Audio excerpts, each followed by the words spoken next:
Olá pessoal, tudo bem? Eu sou o professor Otávio Plazzi e o tema dessa nossa videoaula é sinais vitais. Os sinais vitais são aqueles que evidenciam o funcionamento e as alterações da função corporal. São eles: pulso, frequência cardíaca, frequência respiratória, pressão arterial e temperatura. Então, quando nós queremos avaliar se a função corporal ou a função sistêmica ou orgânica está adequada, está dentro dos limites da normalidade, ou verificar se há algum indício de alteração de função corporal, é através da avaliação dos sinais vitais que nós conseguimos isso, não é? Os sinais vitais típicos são pulso, frequência cardíaca, respiratória, pressão arterial e temperatura. Nesta videoaula, vamos falar um pouquinho de cada um desses e eu vou demonstrar a realização do exame de alguns desses sinais vitais. O primeiro que nós falaremos é a respeito do pulso, né? O pulso é o nome que se dá à pequena dilatação sensível das artérias produzidas pela corrente circulatória. Então, sempre que nós formos avaliar o pulso, nós devemos avaliá-lo em uma artéria. Tudo bem? O sangue ele sai do ventrículo esquerdo para a artéria aorta, provocando oscilações rítmicas em toda a extensão da parede arterial. Então, essa é a justificativa fisiológica para que o pulso seja aferido em uma artéria, né? Como o sangue sai sob alta pressão do ventrículo esquerdo pela artéria aorta e da artéria aorta para todos os seus ramos, daí a explicação de que nós devemos aferir o pulso arterial. Alguns locais que a gente pode aferir, né? Sempre a gente pode aferir o pulso em qualquer artéria superficial, tem outras que eu não citei aqui, mas o mais comum da gente aferir é na artéria radial, que é a mais comum de todas, a artéria carótida, a artéria femoral, a artéria braquial, poplítea e a artéria pediosa, que fica no dorso do pé. São todas artérias bastante superficiais, de fácil palpação. Aqui nós estamos vendo uma imagem da aferição da artéria carótida, aqui do pulso radial, que é, sem sombra de dúvida, o mais comum, né? A gente quase sempre afere diretamente do pulso radial. Aqui da artéria pediosa. Temos aqui o pulso da artéria femoral. Aqui da artéria braquial. E o pulso da artéria braquial é o mesmo utilizado para se aferir a pressão arterial, que nós vamos ver ainda nesta videoaula. E aqui o pulso da artéria poplítea. Ok? Aqui uma imagem, é uma ilustração das artérias que podem ser aferidas, né? Entre elas, eu não falei a temporal superficial, a artéria ulnar, a dorsal já falei, a tibial posterior eu não citei, mas são todas artérias que podem ser aferidas. Qualquer artéria superficial pode ser aferida o seu pulso. A gente considera normal frequência cardíaca fisiológica em recém-nascidos entre 125 e 130 batimentos por minuto, crianças de 120 a 125 batimentos por minuto, mulheres de 65 a 80 batimentos por minuto e homem de 60 a 70 batimentos por minuto. Veja bem, algumas bibliografias consideram homens até 80, até 90, há uma discrepância na bibliografia. Então, a gente pode considerar normal para homens de 60 até 90 batimentos por minuto. Tudo bem? Quais são os fatores que alteram o pulso, né? Os fatores fisiológicos são emoção, digestão, banho frio e exercícios físicos. Todos esses, como não são considerados patológicos, são consideradas respostas fisiológicas, aceleram o pulso cardíaco, né? Quando nós estamos sob forte emoção, há uma aceleração da frequência cardíaca. Quando nós estamos durante o momento da digestão, da mesma forma, porque o fluxo sanguíneo vai ser revertido para o trato gastrointestinal, para que possam ser absorvidos os nutrientes advindos da nossa alimentação, né? O banho frio ou qualquer contato com água fria tende a acelerar o pulso, na medida em que há uma necessidade de aquecimento da temperatura corporal, né? A circulação sanguínea vai aumentar para manter a temperatura corporal dentro dos valores considerados normais. Também os exercícios físicos aceleram. Quando a gente faz exercício físico, aumenta a necessidade de oxigênio nos músculos, consequentemente o sistema cardiocirculatório e respiratório recebem impulsos de aceleração, então o pulso fica acelerado. Algumas drogas, algumas medicações, como por exemplo os beta-bloqueadores, que são muito utilizados para o tratamento e controle da pressão arterial, eles diminuem a frequência cardíaca em até 10% do seu batimento fisiológico, ok?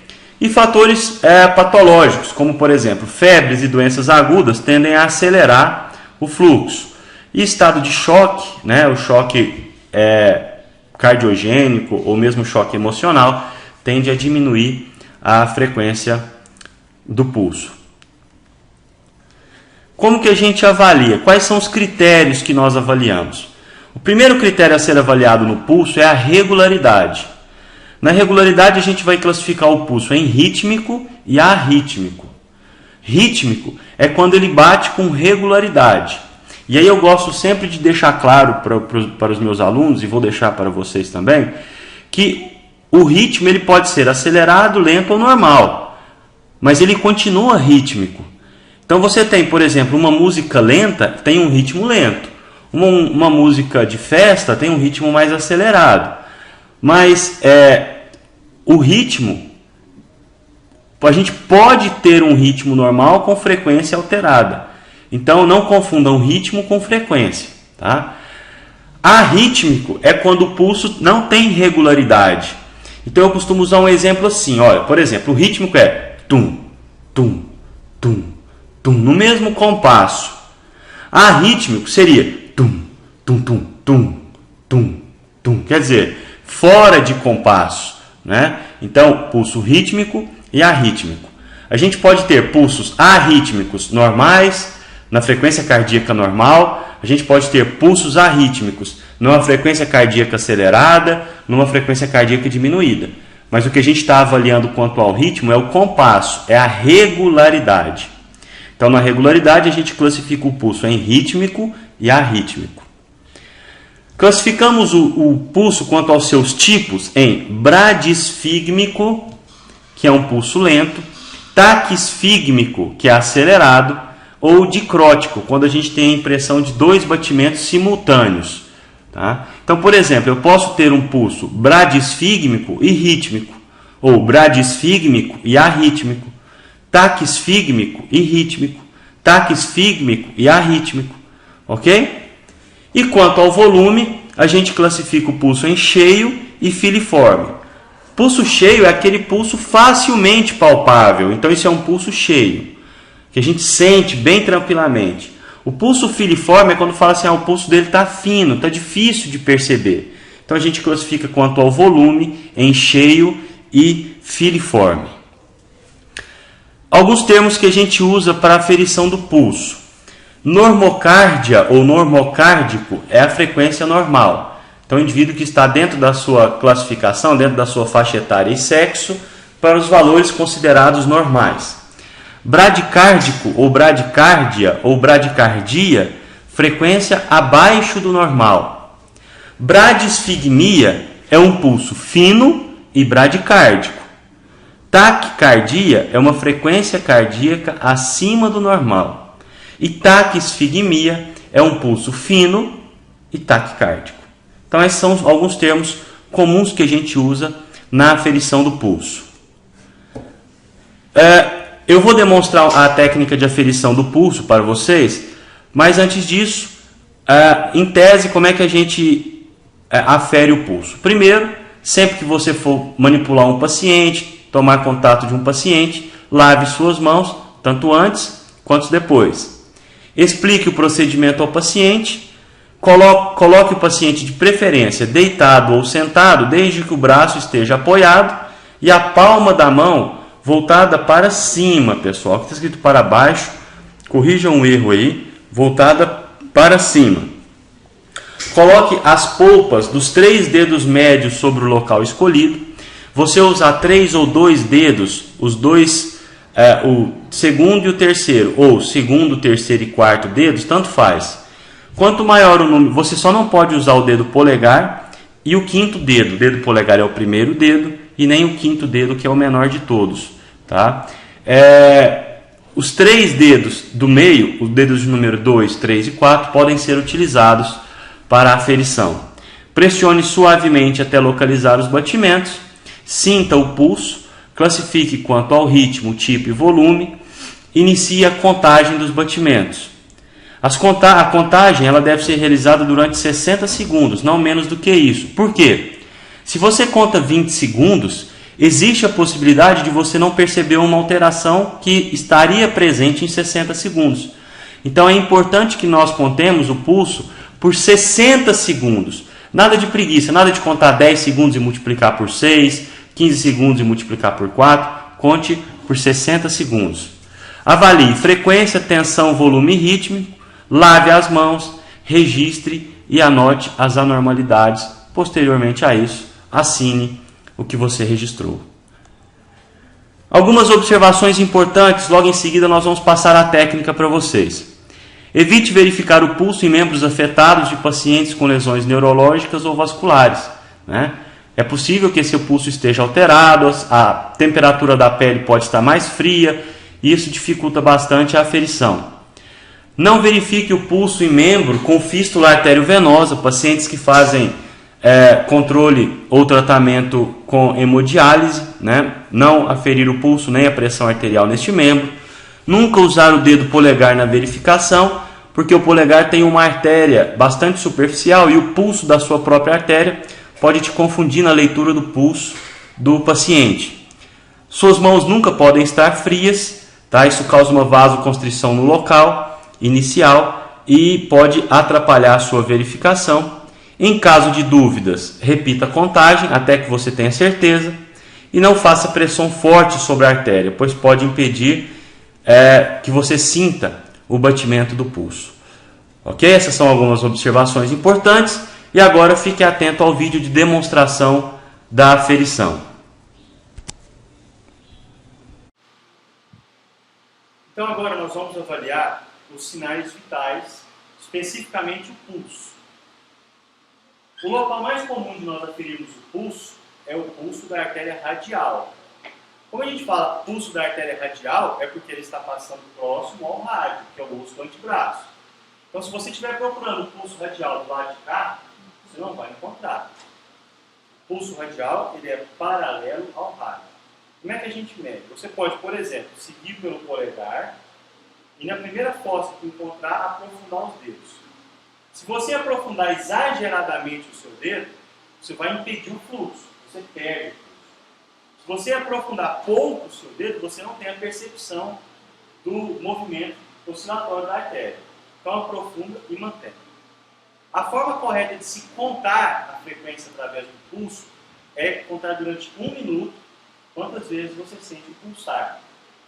Não pode contar 20 segundos e multiplicar, contar 10 segundos e multiplicar. Por quê? Principalmente na avaliação do pulso, nós vamos avaliar, por exemplo, o ritmo. E às vezes, se você pega 20 segundos, você não percebe uma alteração de ritmo que você perceberia em 1 minuto. Então é importante aferir o pulso durante 1 minuto. Além do pulso radial, nós podemos aferir o pulso braquial, que é o mesmo pulso que a gente afere para utilizar, para conseguir a aferição da pressão arterial. Tudo bem? O pulso braquial. Podemos também o pulso carotídeo, linha média do pescoço, desviado para a lateral. Podemos fazer também o pulso da artéria femoral ou inguinal. Então, é um pulso profundo, eu sinto o pulsar dessa artéria na região inguinal. Podemos fazer o pulso da artéria poplítea. Então, eu posiciono as minhas mãos na fossa posterior do joelho, na fossa poplítea, e localizo o pulso. Olha, senti. Ok? Posso fazer também o pulso da artéria pediosa, em que eu venho na linha média do pé e localizo o pulso. Por que é importante nós sabermos a aferição do pulso em várias regiões diferentes? Para a gente avaliar a condição circulatória de várias regiões corporais diferentes. Certinho? Ok, pessoal? Sim, querido professor. O próximo sinal vital que estudaremos é a frequência respiratória. Frequência respiratória é definida como o número de ciclos respiratórios que acontece dentro de 1 minuto. Ou seja, nós vamos contar o número de inspiração e expiração dentro de 1 minuto. Para cada ins e ex, nós contaremos 1. Então, ins, ex 1, ins, ex 2, e assim sucessivamente, contando o número de repetições dentro de 1 minuto. Tá? Não podemos, assim como o pulso, diminuir esse tempo para 30 segundos, 15 segundos, 10 segundos e depois fazer as respectivas multiplicações. Precisa que seja ferido por 1 minuto. Ok? O que nós vamos avaliar? Vamos avaliar a profundidade e a amplitude, o ritmo e a frequência. A profundidade e a amplitude, nós vamos avaliar o esforço que o paciente está fazendo para inspirar. Ela é classificado como normal, superficial ou profunda. Na respiração superficial e profunda é indício de algum tipo de patologia, a não ser que o paciente esteja realizando alguma atividade que essa seja uma reação fisiológica. Por exemplo, quando a gente dorme, é possível que nós tenhamos uma respiração superficial. Ou após uma atividade física, é possível que nós tenhamos uma respiração mais profunda. À exceção dos casos em que a fisiologia explique tal comportamento, sempre que o paciente tiver uma respiração superficial ou profunda, desconfie que há algum transtorno respiratório. O ritmo respiratório, assim como no ritmo cardíaco, nós vamos avaliar a regularidade dos ciclos. Pode ser normal ou dispneico. O ritmo respiratório normal é considerado 1 tempo para ins e 2 tempos para ex. Na verdade, esses 2 tempos para ex a gente arredonda. É 1, qualquer coisa, mas 2 tempos para ex e 1 tempo para ins. E a gente avalia também a frequência, né? Nós consideramos eupneico os bebês que têm respiração entre 35 a 50 incursões respiratórias por minuto, crianças menores de 1 ano com 30 incursões respiratórias por minuto, de 1 a 2 anos de 25 a 30, de 2 a 8 anos de 20 a 25, de 8 a 12 anos de 18 a 20, de 12 anos até a vida adulta de 16 a 20. Os atletas, por terem um condicionamento cardiorrespiratório mais avançado, mais aperfeiçoado, tendem a ter uma frequência fisiológica mais baixa, de 6 a 10 incursões respiratórias por minuto. A gente considera bradipneia valores abaixo do normal para a faixa etária e taquipneia valores acima do normal para a faixa etária. Como é que a gente afere? Paciente sentado ou deitado, colocamos a mão sobre o abdômen do paciente e contamos o número de ciclos. Ins e ex conta 1, ins e ex conta 2. Agora, é importante que o paciente não perceba a nossa intenção. Por quê? Porque se ele perceber, ele vai começar a controlar o ritmo e a frequência respiratória. E nós vamos perder o valor de aferição dela. Porque a respiração vai deixar de ser automática para ser uma respiração voluntária. Ok? Então a gente precisa, entre aspas, enganar o nosso paciente quanto ao nosso procedimento. Após 1 minuto completo, anota-se a frequência, ritmo, respiração e a profundidade. Então, prestem atenção que eu vou demonstrar a aferição da frequência respiratória para vocês no vídeo a seguir.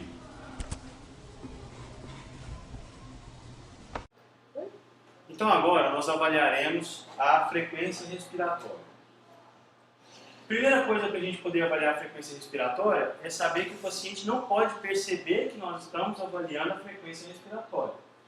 Por que ele não pode perceber? A partir do momento em que ele percebe que estamos avaliando a sua frequência respiratória, ela deixa de ser automática, autonômica e passa a ser voluntária. Então ele vai controlar o ritmo, ele vai controlar a frequência, não é o que a gente quer.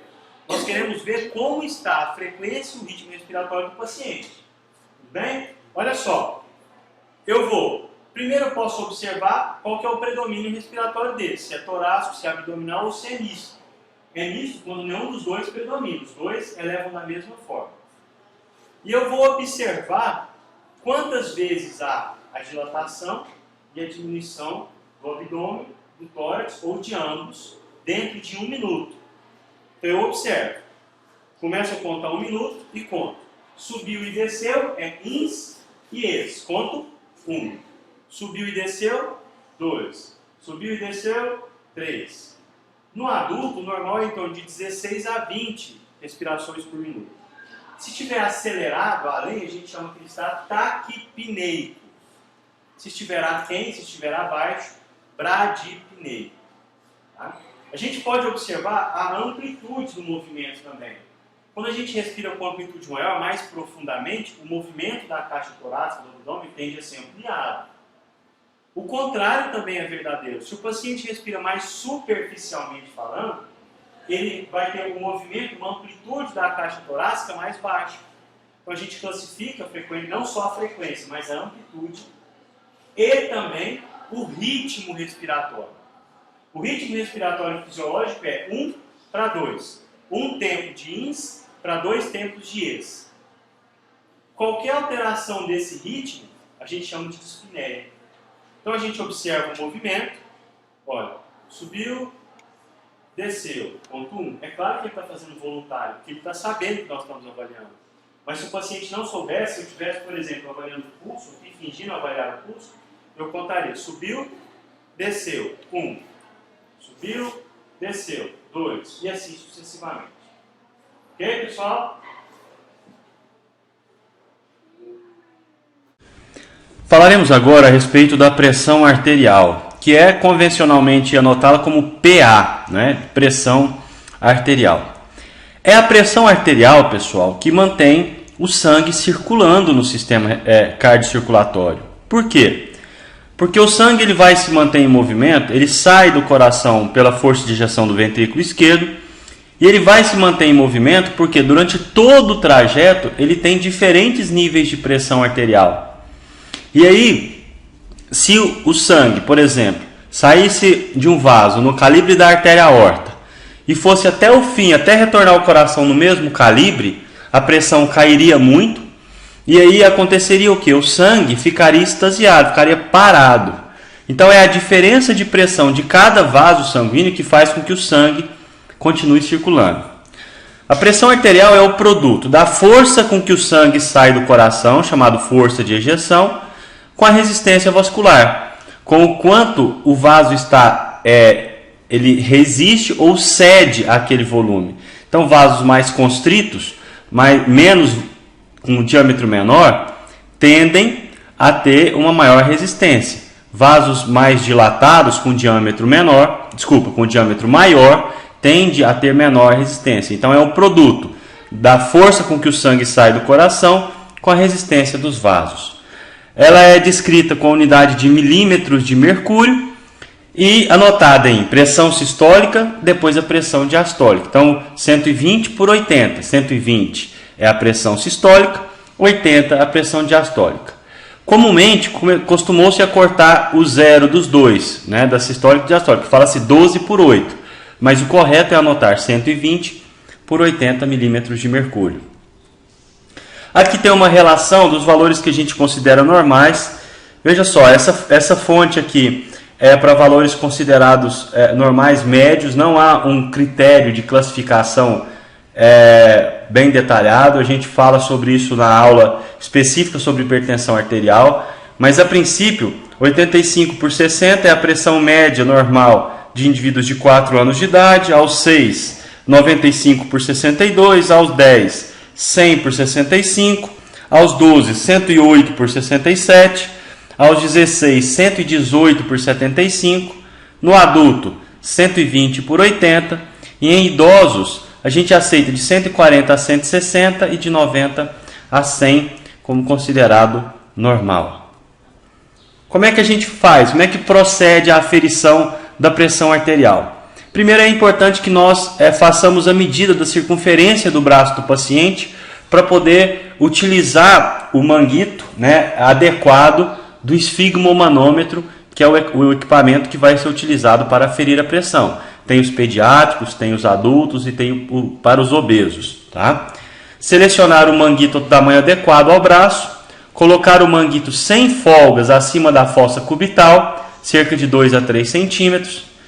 Aí no manguito tem uma marcação, tem uma seta, e essa seta ela deve estar apontada à artéria braquial. Estima-se o nível de pressão arterial sistólica. Como é que a gente faz essa estimação? Você coloca o manguito, palpa, pega o pulso radial e vai insuflando o manguito lentamente. Quando você parar de sentir o pulso radial, você deve observar qual que foi o marcador lá no manômetro. Quanto que está marcando lá na pressão. Essa é aproximadamente a pressão sistólica. Então a gente vai insuflar de 20 a 30 milímetros além do nível estimado. Ok? Então é assim que a gente estima a pressão arterial. Depois a gente procede à deflação lentamente. Aí, eu vou soltar todo o ar depois que eu estimei. Vou aguardar alguns segundos. Depois eu vou insuflar de 20 a 30 milímetros além do valor estimado. Começo a soltar, a proceder à deflação lenta em torno de 2 a 4 milímetros de mercúrio por segundo. E observo, ausculto com atenção. O primeiro som, que é seguido de batidas regulares e depois aumenta a velocidade, é a pressão sistólica, é o primeiro som. A pressão diastólica é o momento do desaparecimento do som. Então, quando desaparecer o som, quando você parar de sentir o som, você vai continuar auscultando por 20 a 30 milímetros para ter certeza se realmente parou e solte completamente o ar. Se você continuar auscultando os batimentos até o nível 0, você vai anotar assim, olha, vai colocar a pressão diastólica, a pressão sistólica quando começou, a pressão diastólica quando o som ficou abafado e depois vai colocar barra 0. Então você vai colocar, vamos supor, 100, digamos, 100 por 40 por 0. Ok? Quando você anota assim, quem lê e sabe, entende que você auscultou o som até chegar no 0. Espera-se de 1 a 2 minutos para fazer novas aferições. Informe os valores da pressão arterial obtida para o paciente e anote os valores e o membro em que a pressão foi aferida. Ok? Aqui tem uma ilustração do procedimento. Observe que há uma seta aqui, está bem alinhada à artéria braquial. Ok? Fiquem atentos que eu vou passar um vídeo de demonstração da aferição, um vídeo de demonstração da técnica de aferição. Agora nós vamos aferir um outro sinal vital muito importante, que é a pressão arterial. Para nós aferirmos a pressão arterial, nós precisamos do esfigmomanômetro e precisamos do estetoscópio. O esfigmomanômetro nós vamos posicionar no braço do paciente, 2 dedos acima da fossa cubital. Eu posiciono de forma que essa marcação, essa seta, fique alinhada à artéria braquial.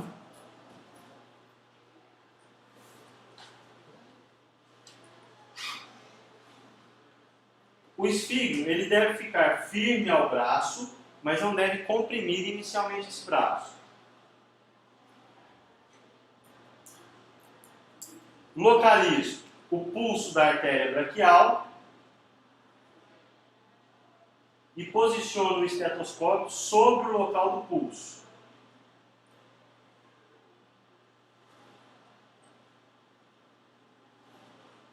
Fecho a pera, insuflo até em torno de 200 a 220 milímetros e retorno lentamente, abro lentamente.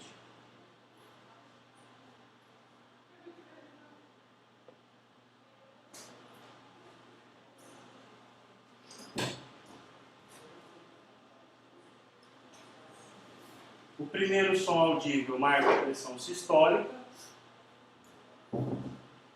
E o último som audível marca a pressão diastólica. Ok?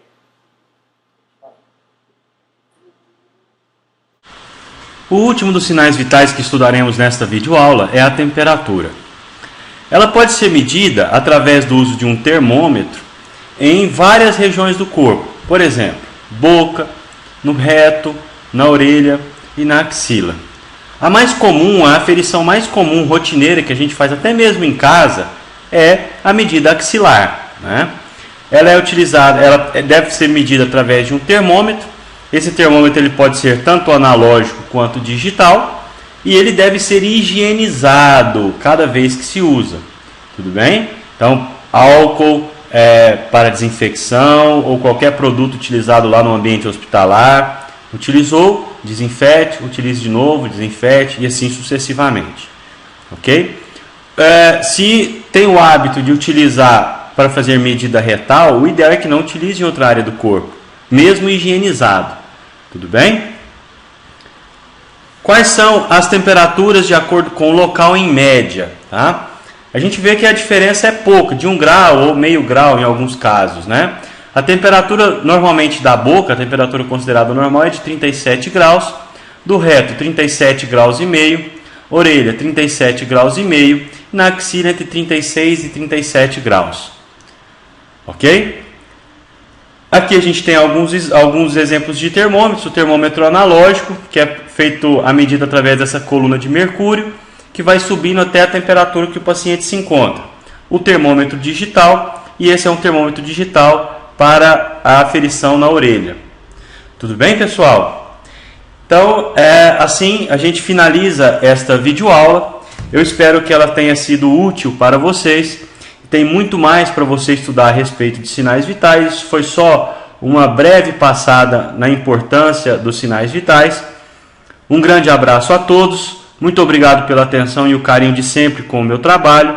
E eu estou à disposição de vocês através dos contatos que estão aí divulgados. Um grande abraço a todos e até a nossa próxima videoaula.